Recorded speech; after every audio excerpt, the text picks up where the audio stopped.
गासैबो आंगोनि नायगिरि नोंथांमोनखौ आं दिनैनि भिडिअ बरायनाय जासिबाय। दिनै गोबां साननि उनाव आं आंनि इउटिउब चेनेलाव मोनसे भिडिअ हगारनो लानाय जादों। बे भिडिअआ आं सरासनस्रायै सावरायनो नागिरदों जोंनि फैबाय थानाय आसाम डाइरेक्ट रिक्रुटमेन्ट एग्जाम थामहिनबा जायखौ ADRE होननानै बुंबाय थादों। बे ADRE एग्जामनि सायाव आसाम डाइरेक्ट रिक्रुटमेन्ट एग्जामनि थाखाय अनलाइन एप्लाइआ अलरेडि जालांखांबाय। जोंनि गोबां फंबाय बिनानावफोर बा आंनि आंगोनि लोगोफोरा बे आनजादनि थाखाय एप्लाइ खालामदों आरो आनजादखौ लिरनो थाखाय थियारि जानानै दं। दा बे बिथिङाव आं दिनै सावरायनो नागिरनाय बाथ्राया जाहैदों जे जोङो आनजादखौ एप्लाइ खालामो थिगानो, जायखिजाया साख्रिनि थाखाय जों एप्लाइ खालामो थिगानो, नाथाय एप्लाइ खालामखांनायनि उनाव जोङो जिबायदि थियारि जानांगौ बेबायदिहै थियारि जाया बा प्रिपारेसन खालामा, जायनि थाखाय जोंनि आखायाव फैनाय माखासे अपरचुनिटिसफोरखौ जोङो ओरैनो खोमाबाय थायो। माने एप्लाइ खालामनो थाखाय एप्लाइल' खालामनानै दोनो, नाथाय एप्लाइ खालामखांनायनि उनावनो जोङो ज्राब गारनानै दोनो। बेनि थाखाय जों गावखौ थियारि खालामा बा जेबो रोखोमनि जोङो प्रिपारेसन खालामा। अदेबानि आं गासैखौबो बुंनो सानाखै, जोंनि माखासेया सिरियासलि लानानै बेनि थाखाय प्रिपारेसन खालामबाय थायो आरो बिथांमोना पासबो जालाङो। बेबायदि नङा जे पासबो जायाखै, पासबो जाबोगासिनो दं जोंनि बर' फंबाय बिनानाव बा आंनि लोगोफोराबो, नाथाय बांसिनानो पास खालामा। दा बे पास खालामैनि जाहोना आं एसे आगोलाव बुंनाया मोनसे जे जों एप्लाइ खालामनांगौ खालामो, नाथाय एप्लाइ खालामखांनायनि उनाव जेबो रोखोमनि प्रिपारेसन खालामा। आरो बेनि गेजेरावनो माखासेया एप्लाइबो खालामो, प्रिपारेसनबो खालामो, नाथाय जाबायदि प्रिपारेसन खालामनांगौ बा जाबायदि फरायनांगौमोन बेबायदि फरायनो रोङा, जायनि थाखाय जोबोर खस्थ' खालामनायनि उनावबो बेनि फिथाइखौ मोननो थाङा। आरो बेनि गेजेरावनो आं एसे आगोलावसो बुंलांखानाय बायदि माखासेया प्रिपारेसनबो खालामो मोजाङै, बिथांमोना मोजाङैनो खालामदों आरो बिथांमोना थारैनो पासबो जालांगोन।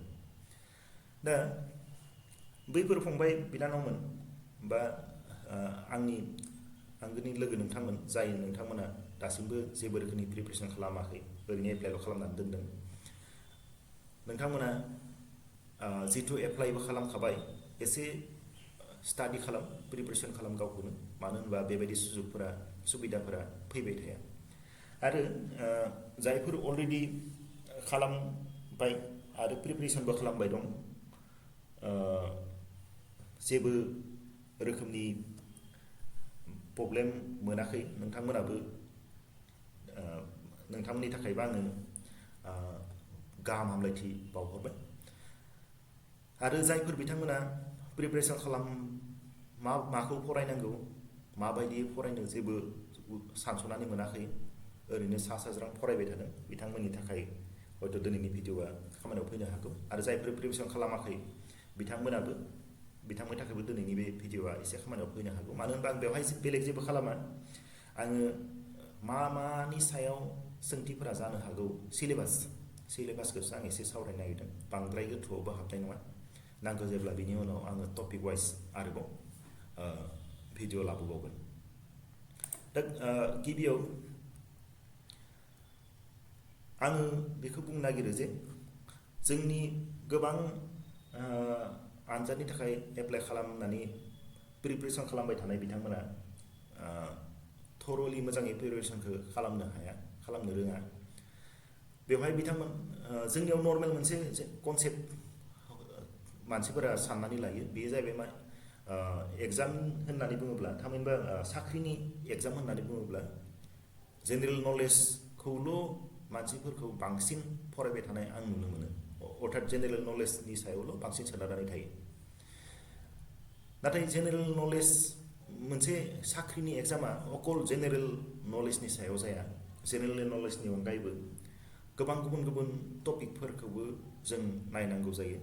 आरो सोंथिफोरा जेनेरेल नलेजनिफ्राय एसेल'सो फैयो, बाखि हयथ' 100आव 20आ जेनेरेल नलेजनिफ्राय जानो हागौ, नाथाय बाखि 80आ गुबुन गुबुन आयदानि सायावसो फैगोन।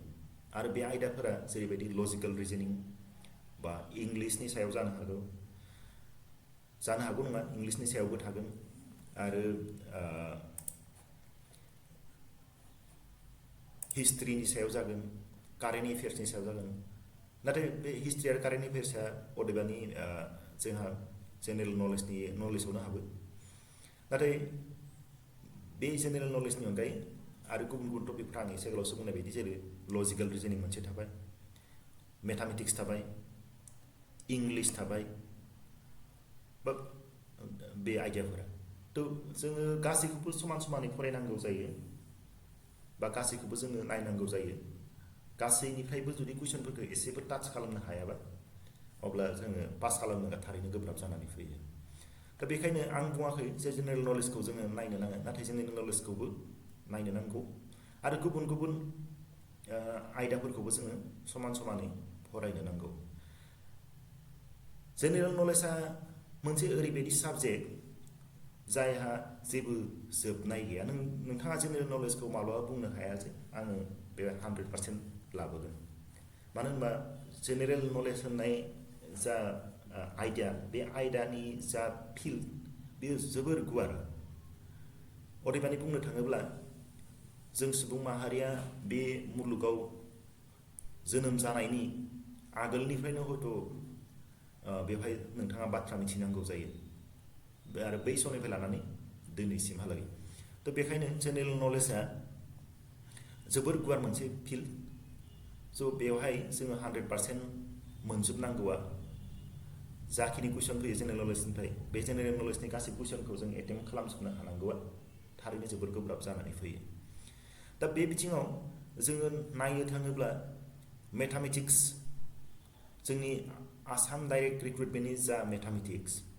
बा आसामनि जायखिजाया आनजादफोरनि APSCखौ गारनानै गुबुन गुबुन जेरै ग्रेड 3 ग्रेड 4फोरनि जेसेबां आनजादफोर जायो बे आनजादफोराव जा लेभेलनि मेथामेटिक्सफोर जोङो बा सानखान्थिफोरनि कुइसन फैयो बे कुइसनफोरा थारैनो एसेबां गोब्राब नङा बा एसेबां गोब्राब मेथ्सफोर होआ थ' एसे मेथ्सखौ एसे मोजाङै जुदि नोंथांमोना प्रेक्टिस खालामोबा बेवहाय खिन्थु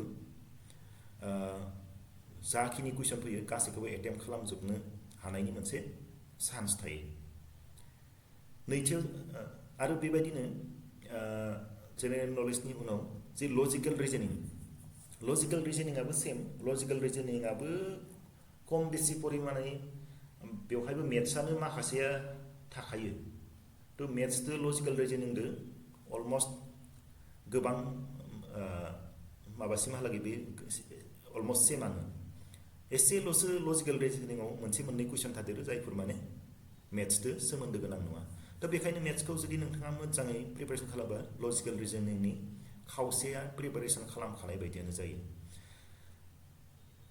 मोननैसो सावगारि बायदिसिनानि सायाव कुइसनफोर फैनायनि अनगायै माखासे लजिकेल रिजनिं कुइसनफ्रा मेथ्सजोंनो सोमोन्दो गोनां जानानै थायो दा बेबायदियाव लजिकेल रिजनिंआबो जों नुनो मोनबोदों आगोलनि एग्जामफोराव ग्रेड 3 ग्रेड 4नि जाखिनि लजिकेल रिजनिंनि कुइसनफोर फैयो बेयावबो एसेबां गोरा गोरा लजिकेल रिजनिंनि कुइसनफोर होनाय नुनो मोनाखै एसे गोरलैयानो फैयो थ' बेबायदिबा लजिकेल रिजनिंआवबो जोङो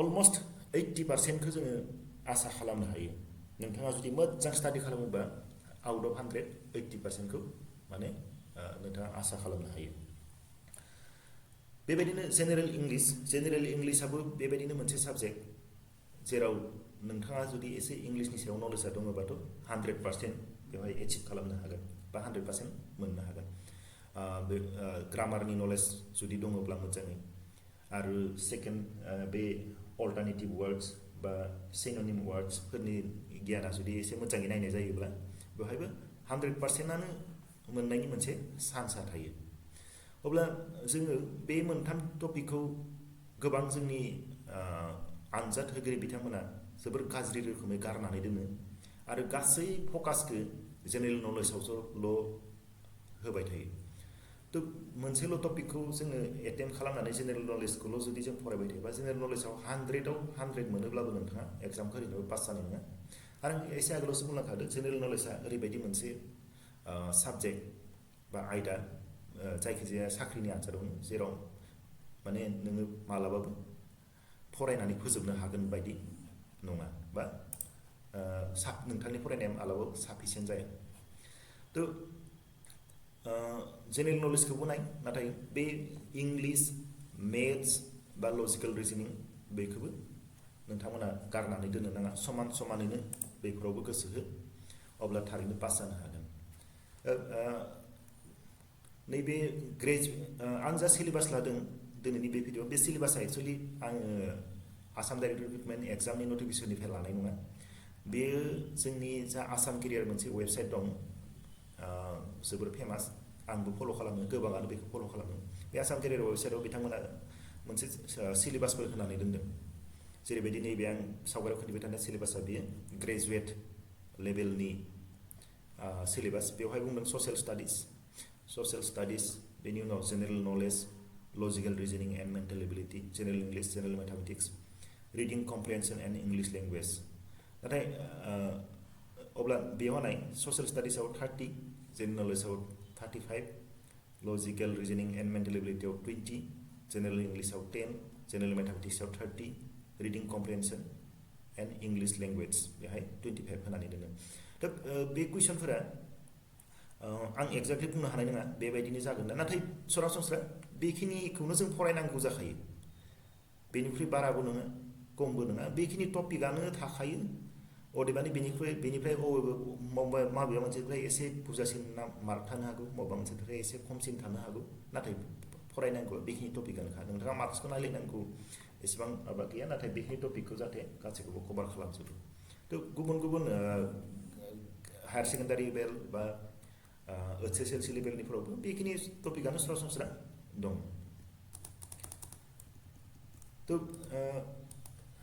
बिदिब्ला जोङो एग्जामखौ जुदि पास खालामनांगौब्ला सिरियासलि लानो नांगोन आरो सिलेबासखौ मोजां नायनानै गासैबो टपिकखौनो जों स्टाडि खालामनांगोन आरो बेबायदिहै खालामब्लासो जों आनजादखौ पास खालामनो हागोन।